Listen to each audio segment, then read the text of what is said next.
Soy Javier Mestre y acabas de conectar con Valor Compartido Podcast, el podcast semanal en el que te ofrecemos información de actualidad sobre sostenibilidad y responsabilidad social.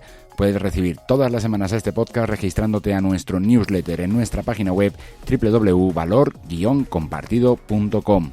Hace un mes que decidimos darnos un respiro para recobrar con más fuerzas e ideas inspiradoras una nueva temporada de este podcast. Agradecemos a todas aquellas personas que nos hicieron llegar sus sugerencias y a todas aquellas que con sus escuchas en las diferentes plataformas donde está este podcast nos ha llevado a ser un referente en temas de responsabilidad social y sostenibilidad. Y bueno, justo cuando decidimos volver de ese respiro nos encontramos con la nueva situación a la que nos ha llevado el dichoso coronavirus. Ya bajo forma de pandemia deja muchas preguntas abiertas, resquicios por donde observar nuevos cambios y sobre todo muestras de creatividad, energía social y solidaridad. Dispuestos a formar parte de ello, te traemos una nueva entrevista. Hablamos cada uno desde nuestra casa, por obvias razones, con Pablo del Arco, gerente de sostenibilidad de Valora. Desde su experiencia internacional, Pablo nos señala estructuradamente cómo ve la responsabilidad social en tiempos del coronavirus. Te dejamos con su entrevista.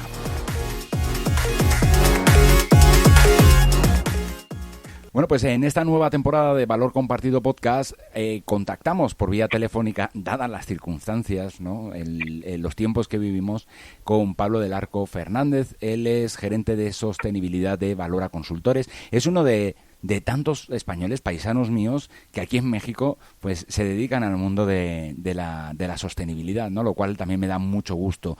Pablo está al otro lado de la línea. ¿Cómo estás, Pablo? Buenos días, Javier. ¿Cómo estás? ¿Cómo estás? Gusto saludarte. Bien, bien. Oye, nada, te mando primero de nada un abrazo virtual sin coronavirus y quería preguntarte... Un toque de codos, ¿no? Exacto, quería preguntarte cómo estás. Bueno, pues estamos sobre todo intentando tener la calma y los que pues seguimos prestando servicios, ¿no? En este caso de consultoría, pues seguir al pie del cañón, seguir trabajando, seguir entregándole a los clientes y a las empresas que confían en nosotros para tantas cosas, pues seguir entregándoles los servicios que nos pidieron y correspondiéndoles con la confianza que nos entregaron. Claro que sí. Sí, porque la verdad es que este tema del coronavirus, en el momento que estamos realizando esta grabación, bueno, pues ya se confirmó la primera persona fallecida por parte de la Secretaría de Salud. Se han empezado a tomar algunas medidas en las empresas y demás. Y yo creo que, bueno, me contabas fuera de micro que, bueno, la semana que viene posiblemente veamos, porque tú habitualmente colaboras con El Economista, ¿cierto? Así es. Uh-huh. Y hoy nuestros oyentes pueden encontrar tu firma en diferentes columnas de opinión en este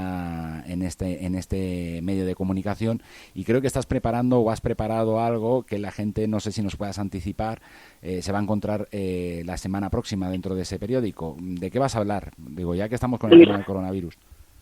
Cuando uno hace una columna, ¿no? Tiene pues, temas recurrentes, ¿no? que ir trabajando, que ir sacando a debate público, pero hay veces a lo largo del año donde te sorprenden cosas, ¿no? Como nos ha sorprendido a toda la pandemia, y entonces es el momento de contribuir explicando cómo desde el entendimiento de los que hacemos sostenibilidad, pues en este caso como una empresa, ¿no? Que es al final el foco principal de mi trabajo, cómo las empresas pueden abordar el COVID no desde el punto de vista sanitario, sino un poco cómo pueden demostrar en este momento el valor de la responsabilidad social, cómo pueden mostrar el liderazgo, que ahora si quieres entramos un poquito más de detalle. Ajá. Y cómo eso convive con la responsabilidad social individual, ¿no? Que es un concepto quizá no tan extendido con ese nombre, pero que al final es el modo en el que cada uno de nosotros estamos en el mundo, ¿no? Claro. Y que al final, digo, desde mi punto de vista, esto, bueno, digo, tampoco... O sea, es como un pequeño ensayo, o es un ensayo de lo que parece que está por venir, ¿no? O sea, es decir, ahora parece que ha cambiado el panorama, pero los riesgos ¿no? Medioambientales, provocados por la crisis climática, los riesgos sociales y demás. Bueno, pues las pandemias es uno de ellos, ¿no? Así es, mira, resulta de hecho muy, muy curioso. Nosotros cuando buscamos o trabajamos análisis de riesgo, siempre tomamos como referencia el análisis que anualmente hace el World Economic Forum, ¿no? Ajá. Publica a final de enero, un poco antes de la cumbre de Davos. Cuando este año salió la nueva matriz de riesgos, pues resulta que los 5 riesgos con mayor impacto y probabilidad de ocurrencia estaban vinculados a temas ambientales, sobre todo vinculados a los efectos del cambio climático. Uh-huh. Tal es así que hasta el acontecimiento que nos ocupa ahora, lo que nos estaba llevando mayor dolor de cabeza eran los impactos del cambio climático, ¿no? Ajá. Y se había tomado la agenda pública, tanto desde el punto de vista del gobierno como desde el punto de vista de las empresas, la articulación de soluciones conjuntas. Eso parece que se para. Esos eran los 5 temas más importantes. La ocurrencia de una infección masiva estaba en esa matriz, está en esa matriz, de hecho lo podéis consultar porque realmente es significativo que estaba. Sí, en nuestra página web está la matriz también, la nota sobre esta matriz. Sí, está con un alto impacto, pero con una baja probabilidad de ocurrencia. Y es fíjate. decir, las empresas que utilizan análisis de riesgos para hacer sus planificaciones estratégicas, que sería lo adecuado, desde sostenibilidad siempre lo impulsamos, pues lo tenían en el radar, pero es verdad que lo tenían en el radar como algo que cuando pase va a ser muy fuerte, pero parece que no va a pasar. Bueno, pues está pasando. Entonces, aquí está la importancia de pensar siempre en el futuro, de pensar en cuáles pueden ser esos potenciales riesgos y de empezar a tomar medidas. Y a mí me parece bastante significativo el hecho de que sí estaba, pero no se la estaba teniendo tanto en cuenta, ¿no? Uh-huh. Sí, hay que tener en cuenta que esto también se basa en una encuesta realizada durante el año pasado, ¿no? Entonces me imagino que el año que viene va a cambiar esa posición que tenía, ¿no? Tan poco probable, ¿no? Que podía ser, pero bueno, y también estamos viviendo pues ese alto impacto que está teniendo. Oye, no sé, ¿qué les decimos a las empresas, ¿no? Frente a este tema, no, más allá de las medidas, digamos, de contención que algunas están emprendiendo. Yo creo que, bueno, pues este panorama, la verdad es que también va a poner en evidencia a aquellas empresas que están comprometidas, ¿no? con la sociedad que está viviendo este momento tan crucial. Sí, a ver, yo hablaría como de dos conjuntos de medidas. O sea, por un lado, medidas de corto plazo, que algunas de las cuales estamos escuchando ya recurrentemente. Quienes solo tienen puesto el foco en México quizá no las están escuchando tanto porque en el momento que estamos hablando ahora no estamos todavía, ¿no?, en una situación como la que está viviendo Europa o está viviendo Estados Unidos. Uh-huh. Pero se anticipa que pasará. Entonces, hay una serie de medidas que estamos escuchando, a lo mejor no con esa intensidad, pero sí están ya presentes, pero hay otra serie de reflexiones que todavía no se han hecho y que yo creo que es interesante que hagamos ahora juntos. Eso del corto plazo, pero luego tenemos que aprovechar la situación, las empresas tienen que aprovechar este escenario para estar ya en el medio y largo plazo, en el escenario post-crisis, que no es un apocalipsis, sino que hay que identificar, uno, las oportunidades y otro, el modo de trabajar juntos, ¿no? Claro. Entonces, a ver, yo en el corto plazo no creo que esté de más que recordemos, obviamente, la necesidad de facilitar el teletrabajo en aquellos casos en que las operaciones o las funciones del colaborador lo permitan. En aquellos casos en que las funciones del colaborador no lo permitan, a lo mejor hay que ir a una reasignación de funciones, o hay que ir a una reducción de horarios, o hay que ir a una detención de actividad. Va a depender del momento del escenario, ¿vale? En ningún caso, eso sí, debe de utilizarse esto o debe de considerarse la desvinculación del colaborador como una opción. O sea, hay que intentar buscar las alternativas que permitan al colaborador permanecer dentro de la plantilla. En España, que nosotros en este momento estamos utilizando mucho como referencia porque están en una situación de colapso, Ajá.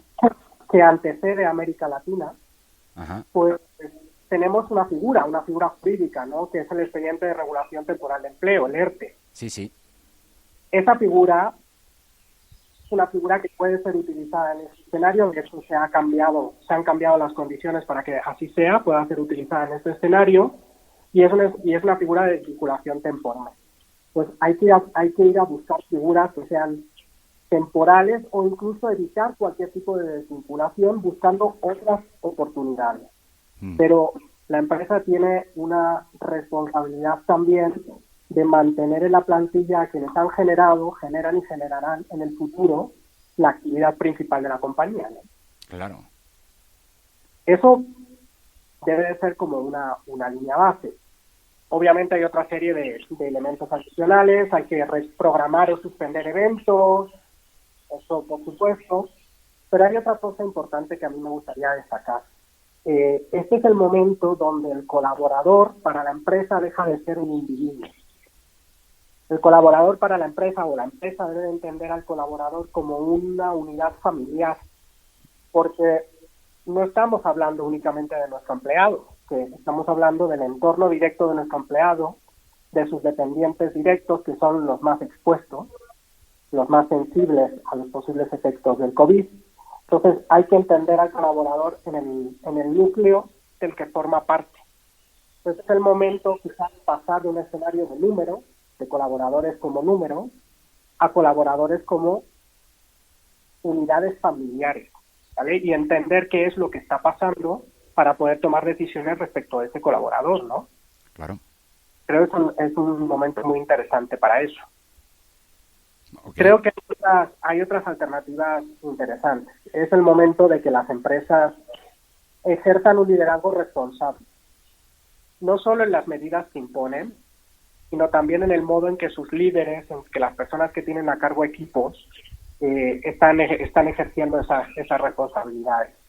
La empresa puede tener los mayores lineamientos sanitarios, puede tener los mayores lineamientos de conducta para un escenario como este, generados en un gabinete de crisis, pero establecidos al fin y al cabo. Pero si los líderes no dan ejemplo, no hay forma de que eso permanezca. O sea, es un claro ejercicio de liderazgo, es un claro momento para ver quiénes son aquellos líderes que realmente reman en una dirección compartida y quienes pues, no están sumados en ese ejercicio, ¿no? Uh-huh. No, es momento también de ver que esas políticas, ¿no? que tienen las empresas se ponen en práctica, ¿no? Esos valores, esa misión, esa visión, ¿no? Y me parece muy interesante. Luego también creo que se abre un escenario muy con poca certidumbre en cuanto a, por ejemplo, la continuidad de determinados programas. O sea, digo, estamos hablando de España, yo creo que por nuestra condición de españoles en otro país, pues estamos súper atentos, ¿no? A lo que nos cuentan nuestros amigos, nuestra familia, etcétera, etcétera. Y por ejemplo se ve como allá también los más golpeados son los más vulnerables, ¿no? Y en un país como México con tanta desigualdad, pues yo creo que también el temor es ese, ¿no? El de qué va a pasar, ¿no? Con las personas con un alto índice de vulnerabilidad. Sí, desafortunadamente, en cualquier situación extrema, los más perjudicados siempre son los más vulnerables. En este momento, después, Asia para nosotros es como el gran desconocido, ¿no? Sí. Entonces, como lo que pasa allí, pasa allí. África parece que no está pasando nada. Sí, es como invisible, ¿no? Porque no está en el foco mediático, ¿no? Tenemos casos, crisis importantes de sarampión y otras enfermedades y parece que no están. Entonces, llegamos a Europa en un escenario donde no hay tanta exposición de población vulnerable. Sí hay población vulnerable, obviamente, pero no al grado de desigualdad que existe en América Latina. Estoy hablando en términos generales, ¿no? Uh-huh. Lo que nos va a pasar con América Latina es que nos vamos a encontrar en una de las regiones más desiguales del mundo, si no la más desigual, junto con África, nos vamos a encontrar un escenario de crisis. Y si nos estaba costando mucho resolver el tema de la desigualdad, que cuando se hacen las evaluaciones del escenario de los países respecto de la Agenda 2030 de los ODS, Sí. que creo que habéis hablado en algún momento, ¿no?, de esta agenda, el que peor sale posicionado en América Latina es el ODS 10, ¿no? O sea, al final es una región francamente desigual. Vamos a ver qué impacto tiene, pero allí yo, desde el punto de vista de la empresa, lo que puedo decir es que la empresa tiene que trabajar con sus stakeholders buscando un ejercicio de la responsabilidad social como nunca antes lo había hecho. Como nunca. Espero un ejercicio de la responsabilidad social desde aquello que mejor sabe hacer. O sea, no estoy diciendo que no sea el momento para la inversión social o la filantropía. Siempre va a ser bienvenida. Claro. Pero lo más importante es el complemento. Y el complemento entre las empresas se da haciendo aquello que mejor sabe hacer cada una. Claro. Poniendo a disposición de la sociedad los productos y servicios y trabajando con sus equipos, ¿no? Esto era una reflexión que yo tenía como para el paquete de cosas de medio plazo, sí. Pero bueno, es interesante también que lo hagamos ahora. Ajá. Yo hay dos cosas adicionales del corto plazo que quería sacar a colación. Sí, para concluir con el corto plazo, dime. Uno, es el momento de aprovechar que nos detenemos ligeramente o mayormente en función del tipo de actividad de la empresa. Quizá es el momento de potenciar la capacitación de los colaboradores. Es decir, pensando en el escenario post-crisis, pensando en las posibilidades que pueda arrojar y pensando en las necesidades que se han identificado en el último tiempo en materia de capacitación dentro de la empresa, quizá es el momento, a través de la tecnología, de darles la oportunidad de hacer ese upgrade de capacidades. Quizá es el momento de considerar eso como un beneficio extraordinario que es muy adecuado para el momento y que al colaborador le va a permitir sentir que está aprovechando el tiempo para desarrollar. Creo que es un elemento importante. Y hay otra cosa de la que no se ha hablado y que quizá es como el tabú, ¿no? El resguardo de la información del colaborador. Obviamente hay un principio de transparencia respecto del caso, y así tiene que ser, ¿no? Al final estamos hablando de algo, de una pandemia infecciosa, contagiosa, y por tanto es necesario que si se da un caso o varios casos, esos casos sean comunicados y transparentados, por supuesto. Hay que tener, y la empresa ahí tiene que ser garante de que el proceso de denuncia interna del caso, ¿no?, de que el colaborador comunique el caso. El caso sea tratado por la compañía para tomar las medidas pertinentes, sea garantista respecto al colaborador. Claro. ¿A qué me refiero? Tenemos que evitar muchos episodios de discriminación. Sí. El desconocimiento, y si algo tiene esta pandemia es que es algo desconocido, ninguno estábamos cuando la gripe española, la mal, por desafortunadamente llamada gripe española, ninguno estábamos aquí, ¿no? Entonces nos enfrentamos a algo desconocido, y el desconocimiento genera miedo, y el miedo genera reacciones irracionales. Entonces hay que tener mucho cuidado dentro de los equipos en que los casos sean tratados de una manera responsable para evitar casos, como decía, de discriminación, del mismo modo que se ha hecho con otro tipo de patologías en otros momentos, ¿no? Quizás con un tema infeccioso, otro tipo de patologías, bueno, pues eso creo que es un elemento que no se está hablando tanto y creo que es importante, ¿no? Muy, muy importante. El resguardo de la información, procesos garantistas respecto de los derechos de los colaboradores, ¿no? Órales. No, la verdad es que creo que estás dando, no estás dando puntadas sin hilo, estás, siendo muy, muy, muy concreto. Ya hemos pasado a esas medidas de corto plazo, anticipábamos algo de medio plazo. No sé, ¿qué le añadirías a planteamientos que deberían tener las empresas sostenibles y socialmente responsables en el medio y en el largo plazo? Bueno, vamos a empezar por el medio, luego ya pasamos si quieres al largo plazo. Mira, en el medio, si quieres, vamos ya con el medio y largo plazo. A ver, si algo nos va a dejar esto es un aprendizaje de que hay que reforzar los procesos y responsabilidades, o sea, la gobernanza y la acción en gestión de riesgos dentro de las compañías. Cuando nosotros vamos a trabajar en sostenibilidad dentro de las compañías, uno de los elementos principales con los que trabajamos es con su análisis de riesgos.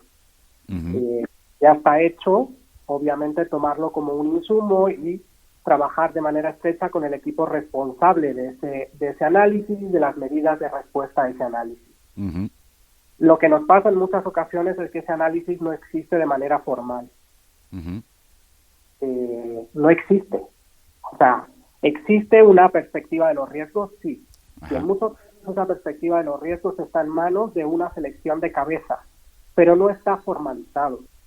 Entonces, es muy importante sacar de este escenario el aprendizaje de que tenemos que tener una sólida gobernanza de gestión de riesgos. Eso no significa que no haya un momento extraordinario, que requiera de gabinetes extraordinarios, medidas extraordinarias. Pero es importante que haya una estructura sólida para atender los riesgos, para identificarlos y para estar preparados. Y esta necesidad de gobernanza me lleva a un segundo punto. ¿Qué está pasando cuando ahora estamos mandando a muchos colaboradores sabiamente a casa para trabajar? Lo que nos está pasando es que aquellas compañías donde no existía una fluida comunicación interna, donde todavía vivíamos o vivimos en una cultura de silos, esto pega mucho más. Sí. Entonces, un aprendizaje que podemos sacar de este escenario es la importancia de que exista una sólida y fluida comunicación interna entre los equipos. Claro. Se entienda de que como parte de la cultura organizacional exista una idea de colectivo, ¿no? De remar juntos. Que los procesos que sustentan las actividades de la organización, de la compañía, sean procesos coordinados, sean procesos participativos, que donde estén involucradas estrechamente las diferentes áreas que tienen algo que decir. Y así evitamos tener eslabones de una cadena que si sacamos un eslabón, la cadena se corta. Entonces necesitamos mayor coordinación y esto va a quedar muy de manifiesto ahora con el teletrabajo. Aquellas compañías que no tenían una fluida comunicación interna, si encima les sacan el contacto físico, va a ser muy complicado el desarrollo de algunos procesos. Son dos cosas que van estrechamente ligadas porque tienen mucho que ver con la gobernanza, ¿no? Y con la administración y diseño del proceso. Claro. Y hay otro par de cosas importantes. Yo creo, ¿no? Al final podríamos estar hablando mucho de COVID, pero bueno, creo que es importante solo que demos como una visión, ¿no? Para el momento en el que estamos. ¿Qué nos pasa en cualquier situación de crisis? Y pasa con el COVID y pasa con las respuestas de las empresas al COVID, pero pasa también con otro montón de situaciones de crisis inesperadas que las empresas tienen que afrontar muy recurrentemente o han tenido que afrontar, ¿no? En estos momentos es cuando más queda de manifiesto la importancia de haber construir y seguir construyendo en el día a día reputación sustentada en la confianza con tus grupos de interés. Sí. Ahora mismo nos vamos a encontrar un escenario de escrutinio público de las empresas mucho más acentuado del ya potente escrutinio público al que venían siendo sometidas. Si no tenemos un margen, si no hemos construido confianza, si no tenemos el beneficio de la duda, por decirlo de alguna forma, sí, es mucho más difícil poder mantener la confianza de esas contrapartes, ¿no? Sí. Pues cualquier escenario de crisis, si no es donde queda más de manifiesto la importancia de tener ese margen de acción, como yo te decía, beneficio de la duda, ¿no? Para poder seguir manteniendo la confianza y poder seguir trabajando de una manera estrecha con esos grupos de interés, ¿no? Claro. Y bueno, yo creo que eso que por lo que se prevé, pues esto no va a ser algo corto, ¿no? Y seguro que empiezan a surgir nuevos y más aprendizajes, ¿no? No es que Pablo tenga una bola de cristal, ¿no?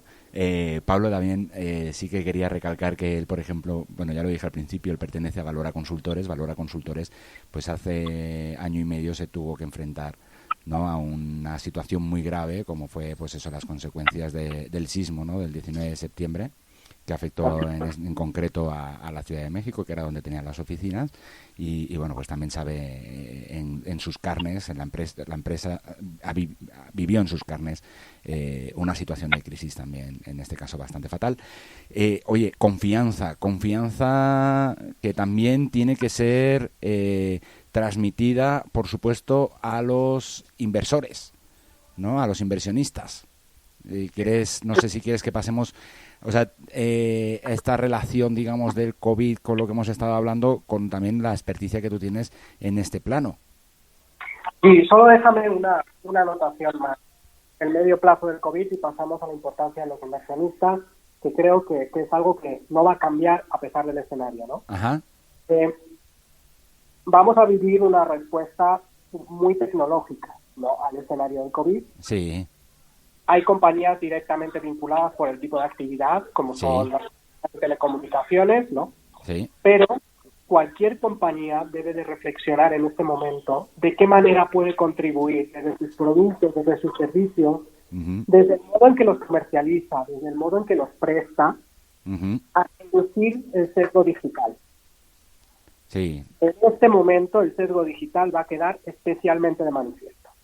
Entonces, quizá es un momento también para reflexionar, no solo las empresas de telecomunicaciones, sino cualquier compañía que tenga un contacto con el público, de qué manera puede contribuir desde su ámbito de actividad a reducir ese sesgo. Era lo último que yo quería como apuntar, porque es otra de mis grandes preocupaciones en este momento. Si pasamos a una solución basada en la tecnología, ¿qué va a pasar con el rezago digital que vivimos en algunos colectivos en América Latina?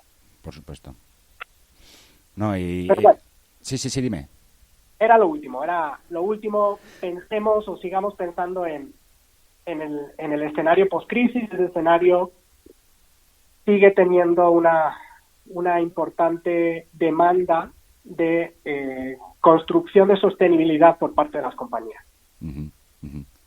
Sí, la verdad es que yo pasaría también a este punto, digamos, porque el día a día sigue. Yo creo que, bueno, pues por ejemplo, en Valor Compartido Podcast, pues el haber usado el podcast ya con anticipación y que, bueno, pues que tengamos esta herramienta de comunicación en la cual, bueno, pues muchos se van a encontrar, pues eso, en casa, con tiempo, buscando maneras, buscando esa capacitación que comentabas también. Bueno, pues aquí está a disposición Valor Compartido Podcast y Valor Compartido en general para ello, ¿no? Y una de las noticias, por ejemplo, de estos días, que me imagino que habrás visto, son estas imágenes, ¿no?, del respiro que le estamos dando al planeta, ¿no? Totalmente. Y eso también seguro que nos lleva a la reflexión, ¿no? Tampoco es que estemos llegando y le estemos dando una solución al planeta, ¿no? Pero por lo menos momentánea, ¿no? Como señales, ¿no?, de que de otra manera, ¿no?, se puede convivir con él. Y pasamos página. No es que pasemos página, sino que eso, vamos a hablar de bueno, pues todos estos aspectos relacionados con los inversionistas, que también, bueno, pues eso, ¿no?, es ambiente, tema social, tema gobernanza, que has comentado, por supuesto, que es muy importante para los inversionistas, y además en un escenario de incertidumbre también económica, ¿no?, como el que se está viviendo ahora. ¿Cómo lo podemos ligar? ¿Cómo haces la transición? A ver, al final las compañías van a seguir operando. Entonces tienen que buscar la forma de seguir operando con una, quizás es un concepto un poco ya muy manido, que diríamos en España, ¿no?, que es esta idea del ganar-ganar, ¿no? El objetivo de las empresas tiene que seguir siendo ser rentable, o sea, la supervivencia y la sostenibilidad de la empresa en el tiempo, entendiendo sostenibilidad como la permanencia en el tiempo, tiene que seguir asociada a la rentabilidad, pero esa rentabilidad tiene que construirse de la mano de un desarrollo socioeconómico y en armonía con el medio ambiente, ¿no? Entonces, este paradigma de hacer las cosas estaba tomándose la reflexión empresarial de los últimos meses, Uh-huh. no tanto quizá a lo mejor, salvo hay casos de liderazgo empresarial notorios y conocidos, pero quizá no eran tanto una cuestión del propio convencimiento de las empresas en algunos casos, sino muy mucho de la demanda de los inversionistas. Los inversionistas están viendo cómo existe un riesgo del valor de su portafolio Uh-huh. debido a precisamente estos otros riesgos que veíamos en la matriz, ¿no?, del World Economic Forum, que no eran únicamente las pandemias. Entonces estaban empujando a las compañías a que tomen medidas. Estaban y están empujando a las compañías a que tomen medidas. Y hay dos ejemplos que podemos traer a colación, uno internacional y uno nacional. Internacionalmente yo recomiendo muy mucho que leamos anualmente la carta que el CEO de BlackRock, Uh-huh. Lawrence de Fink, comunica, ¿no? Porque al final ellos son el principal inversionista internacional y no solo ha habido un incremento de la presencia de los temas que nosotros llamamos extrafinancieros en el último tiempo en esa carta y en esos lineamientos, sino que en la última directamente habla de una salida de los activos, una salida de las compañías si las compañías no toman medidas.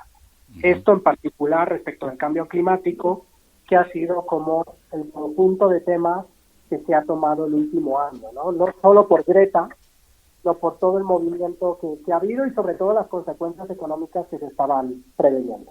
Ajá. Pues, esa carta es francamente muy interesante. Digo, la carta de 2020 que salió en febrero es una carta muy enfocada en cambio climático, muy enfocada en la necesidad de caminar hacia la descarbonización de los procesos. Uh-huh. Pero si miramos la de 2019, por ejemplo, vemos aspectos muy vinculados al contrato social.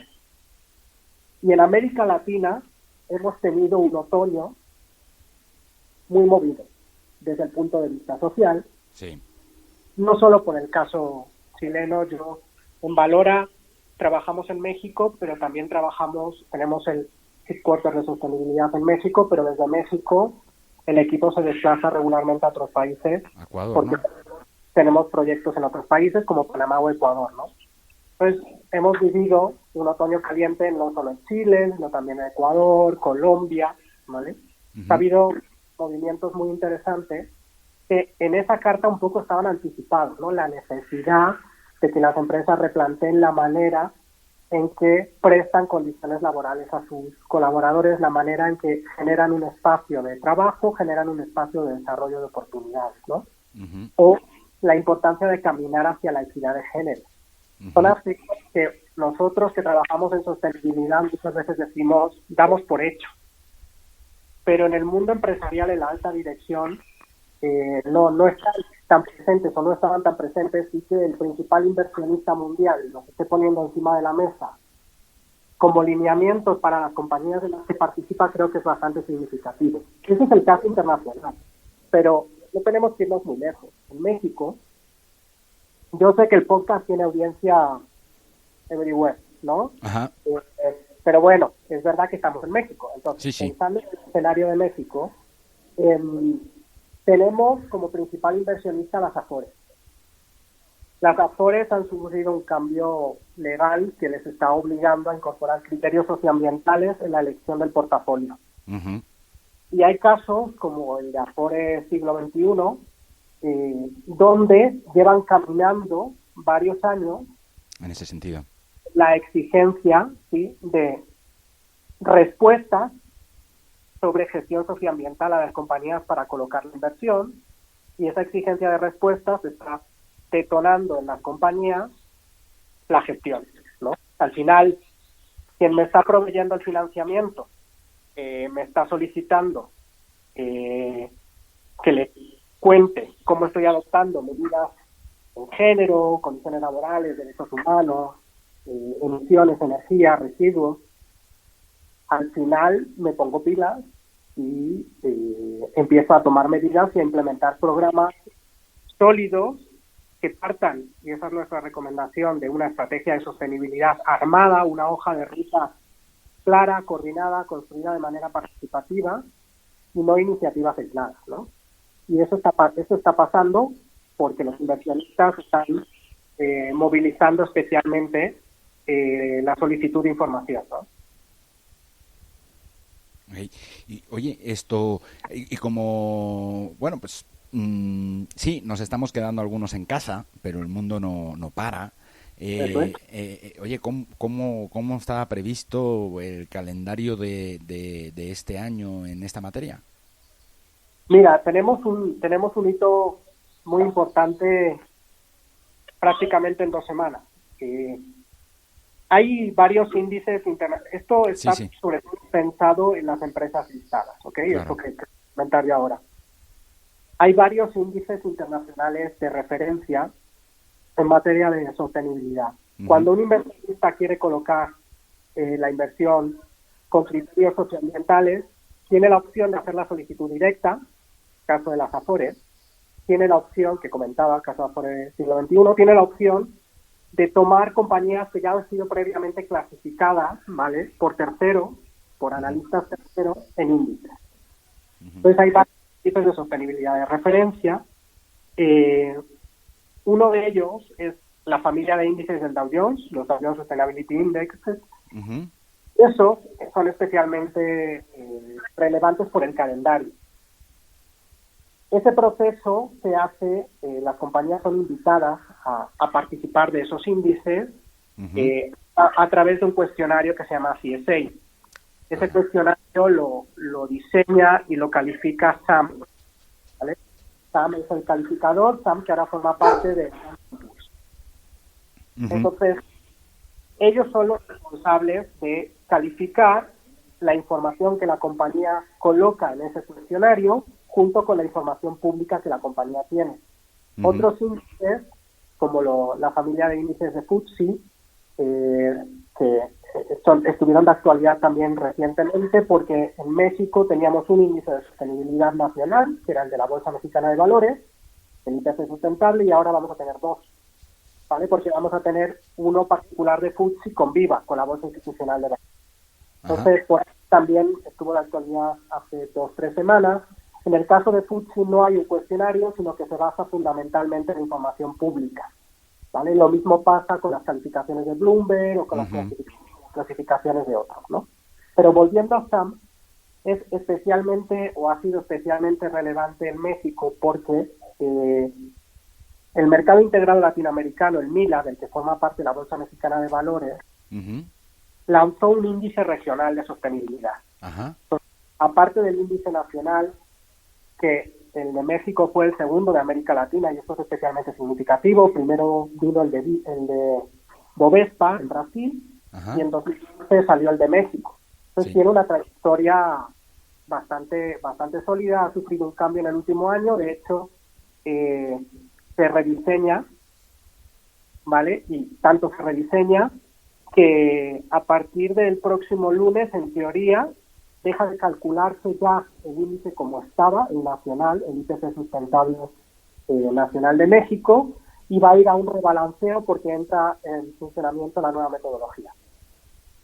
Pero las compañías con el índice nacional era un índice bastante estable, no había mucho movimiento hasta la nueva metodología, vamos a ver qué pasa. Entonces dieron una oportunidad muy interesante en el índice regional, en el MILA, en el Dow Jones Sustainability Index MILA Alianza del Pacífico, y eso generó bastante ruido y bastante iniciativa por parte de las empresas invitadas, porque tenían la posibilidad de destacarse regionalmente frente a sus pares sectoriales de Perú, ¿sí?, de Chile o de Colombia. Y eso generó bastante movimiento. Ese proceso es el proceso que comienza, el de respuesta a SAM, comienza el 1 de abril. Las compañías que son invitadas, que para ser invitadas fundamentalmente tiene que ver con su capitalización, las compañías que son invitadas ya han recibido un correo en sus áreas de relaciones con inversionistas, invitándolas a participar. Hay 3 posibles invitaciones. Pueden haber sido invitadas a participar solo para ser incluidas en el nacional. Pueden haber sido invitadas para ser incluidas también en el de mercados emergentes. O pueden haber sido invitadas también Esto es como sucesivo para participar también del global. Si nos fijamos en los datos de 2019, Ujú. el regional, el MILA, tenía 58 miembros, 17 eran de México, que es como el 29%. Sí. Es un número todavía muy mejorable. ¿Por qué? Porque en el MILA, por capitalización, la mayoría del capital es de empresas mexicanas. Entonces, todavía estamos lejos de esa mitad, ¿no? De esa mayoría. Pero bueno, es importante, eso sí, que ha habido un crecimiento significativo en los 3 últimos años, en las 3 últimas ediciones del MILA, y el año pasado, por ejemplo, llegamos a 17, que era un número histórico, con la incorporación de NIMAC, la incorporación de Arca, de Kimberly-Clark, de Orbia, de Vesta y de América Móvil como nuevas, ¿no? Más otras que ya venían posicionadas desde el primer año que se lanzó este índice, caso de Grupo Rotoplas, ¿no? Ujú. Entonces, bueno, creo que es interesante esa oportunidad para posicionarse regionalmente. Es verdad, también, ahí cómo funciona. Las compañías tienen que responder un cuestionario donde aproximadamente la mitad de las preguntas son preguntas de su sector. Esto es bastante interesante porque no todas las compañías, por tanto, se van a medir igual, sino que se van a medir en términos de temas que hacen a la sostenibilidad de su sector. Y ahí hay sectores que son más competidos y más difíciles, y sectores donde digamos que las compañías mexicanas tienen una posición de mayor liderazgo. Lo que es importante es tomarse el ejercicio como una oportunidad no solo de intentar estar incluidas en los índices, sino creo que es el mejor ejercicio posible de tomar requerimientos clase mundial y reflexionar el estado en el que la compañía se encuentra. Detectar las oportunidades de mejora y durante el año siguiente trabajarlas. Al final tienes por escrito lo que los inversionistas a través de SAM están solicitando como mejores prácticas. Entonces te da la oportunidad de medirte frente a las mejores prácticas. ¿Vale? Creo que es bastante interesante. Sí, la verdad. Sí. No te quería cortar, disculpa. No te preocupes. Solo recordar el calendario. Ajá. Se abre el 1 de abril la Sí. plataforma para que las empresas puedan responder. Ajá. Pueden subir la información hasta el 28 de mayo. Ajá.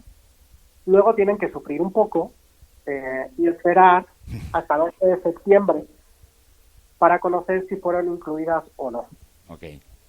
Para responder el cuestionario es muy importante tener una visión transversal de todas las áreas. Si la compañía lo hace por sí misma, es muy importante que tenga representación de las distintas áreas que tocan los temas. Ujú. Si la compañía tiene ayuda de un tercero, cosa que también recomendamos sobre todo en los primeros ejercicios, porque el ejercicio es fuerte, pero muy recomendable. Ujú. Si tiene la ayuda de un tercero, el proceso es más dinámico y puede ser más fluido. Ahora, es muy, muy importante también la información pública. SAM no solo te pide buscar información de manera privada, Ajá. sino que te pide referenciar una gran cantidad de manera pública. Claro. Y de manera pública, el mejor ejercicio posible es el reporting. Ujú. El mejor ejercicio posible de reporting desde los que trabajamos en sostenibilidad es el informe integrado. Entonces, aquellas compañías que tienen un proceso de informe integrado o que todavía están en un estado de informe anual por un lado y memoria de sostenibilidad por otro, Ujú. que cada vez es menor hablando de compañías listadas. En México, la mayoría de las compañías listadas ya van por un informe integrado. Claro. Entonces, si tú has tenido un proceso de construcción del informe durante 6 meses, los procesos de informe empiezan aproximadamente en octubre, noviembre, y los estás terminando para que queden para asamblea de accionistas, tú ya tienes un grueso de la información muy importante recopilado. Si además tú has identificado la información adicional que necesitas para SAM y la coordinas en el mismo proceso, cuando tú llegas ahora a abril para responder SAM, ya tienes la información disponible. Y es una cuestión de una colocación adecuada, una explicación adecuada para que la pueda entender un tercero, ¿vale? Exponer los argumentos que han llevado a esos resultados. Ujú. Y Pablo, esto, bueno, ya también es verdad que has ofrecido la posibilidad de que un tercero, ¿no? Apoya a la empresa en estos temas. No sé si gustes, a lo mejor alguno de nuestros oyentes está interesado en ponerse en contacto contigo o con Valora Consultores. Entonces, no sé si gustes ahora sea el momento de que nos apoyes diciendo cómo pueden contactarte o Claro, contactarles. por supuesto. Yo recomiendo mucho la asesoría, sobre todo en aquellas compañías que lo empiezan a hacer por primera vez o que, Ujú, digamos, por primera vez se lo toman en serio, ¿no? Por primera vez le ponen foco. ujú, Eh, yo he tenido la suerte de acompañar históricamente a muchas compañías, el equipo también, en los últimos años, compañías que terminaron quedando incluidas, eh, compañías como Grupo Rotoplas, que ha permanecido 3 años, Qualitas, que estuvo por 2 años y que muy seguramente vamos a hacer todo lo posible para que este año vuelva a estar incluida. Es decir, compañías que bueno, han tenido éxito porque decidieron ponerle foco. Y del mismo modo que estas que pongo como ejemplo de nuestro, están las otras compañías que yo señalaba, ¿no? Como Nimac o Arca, que entraron el año pasado en el MILA y que también son ejemplos de sólidos procesos, ¿no? ujú. Si se quieren poner en contacto, con muchísimo gusto nosotros conversamos y vemos las opciones de colaboración. Lo pueden hacer en mi correo electrónico, que es pablodelarco@valoraconsultores.com, y nosotros, digo, con muchísimo gusto, les vamos a estar ayudando. Recomendarles que si han sido invitadas, acudan, respondan, se lo tomen como un ejercicio de diagnóstico, que caminemos juntos para identificar las brechas y plantear un calendario de trabajo durante el resto del año. Genial. Esa es mi recomendación. Genial. Vamos a incluir este correo electrónico de Pablo del Arco @valoraconsultores.com también en la descripción del audio, ¿vale? Para que la gente lo tenga lo más a la mano posible, ¿vale? Pablo, sí es cierto que creo que entre la actualidad y... Sí, la actualidad, porque bueno, pues ya has avisado, ¿no? El 1 de abril empieza este proceso, estamos también inmersos en este panorama que nos ha traído el COVID-19, hemos tocado muchos puntos, llevamos más de 45 minutos de conversación, yo creo que totalmente precisos, o sea, precisos, imprescindibles, o sea, no estoy diciendo que nos hayamos pasado de tiempo ni que nos estén sobrando cosas, ¿vale? Pero no sé si quieras que concluyamos aquí o porque también teníamos agendado un espacio contigo o no sé, o quieras aportar alguna cosa más. Nada, yo por mi parte, solo para cerrar, lanzar un mensaje de esperanza, de continuidad, de Ujú, calma, ujú, de que nosotros, desde el punto de vista de la sostenibilidad, vamos a seguir trabajando. La sostenibilidad no se detiene, es un ejercicio de largo plazo, es un ejercicio de respuesta, de previsión de riesgos. Entonces, es verdad que hay ciertas prioridades que el COVID puede llevarse por delante, pero como vemos, seguimos con la presión de los inversionistas, seguimos teniendo que dar respuestas y sobre todo seguimos teniendo que generar nuevas maneras de gestión sí. que contribuyan al desarrollo socioeconómico, que respeten el medio ambiente y que garanticen una continuidad de la compañía en el tiempo, ¿no? Y ese es el ejercicio que desde la asesoría de sostenibilidad vamos a seguir haciendo, y yo invito de verdad a todas las compañías a seguir con esa vista de medio, de largo plazo, de un ejercicio continuo, de un ejercicio muy estrecho en colaboración con sus grupos de interés, Ujú. entendiendo sus expectativas y seguir caminando. Ese es el mensaje con el que me gustaría cerrar. Claro que sí. No, sí, totalmente de acuerdo. Yo creo que tenemos potencia, tenemos inteligencia y energía social como para ponerlo a favor y de esta nueva situación y que, bueno, pues vamos a tener que seguir construyendo pues eso, auténticas redes de solidaridad, de cariño también, quizá en nuevos canales, ¿no? Y con nuevas formas, ¿no? Y hay que innovar. Pues sí, sin duda. Es una oportunidad de innovar, es una oportunidad de hacer las formas de manera diferente, es una oportunidad de que la sostenibilidad y el modo de construir modelos sostenibles cobre especial fuerza. De acuerdo, totalmente de acuerdo. Bueno, Pablo, pues desde la distancia, muchísimas gracias por haber accedido a participar en esta nueva temporada de Valor Compartido Podcast. Esperamos escucharte más veces y nada, y pronto poder darnos un abrazo, claro que sí, ya llegará. Pues, muchísimas gracias, Javier, muchísimas gracias a Valor Compartido, y cerramos con un choque de codos, ¿no? Ajá, así es. Y no estrechando las manos, un choque de codos virtual. Agradecerte muchísimo la oportunidad y estamos en contacto para lo que necesites. Claro que sí. Un abrazo, Pablo. Un abrazo, gracias. Y nos despedimos, no sin antes darte un aviso, porque justo al terminar la entrevista, que fue grabada ayer, 19 de marzo, Pablo nos avisó de que el Corporate Sustainability Assessment del Dow Jones Sustainability Index sufrió un reacomodo en sus fechas para que las empresas pudieran hacer frente a las circunstancias del coronavirus, finalizando el plazo de entrega el 30 de julio. Si este episodio te resultó útil, no olvides compartirlo o darnos un me gusta. Recuerda que puedes suscribirte a nuestro newsletter para tener antes que nadie todos nuestros episodios en tu bandeja de correo electrónico.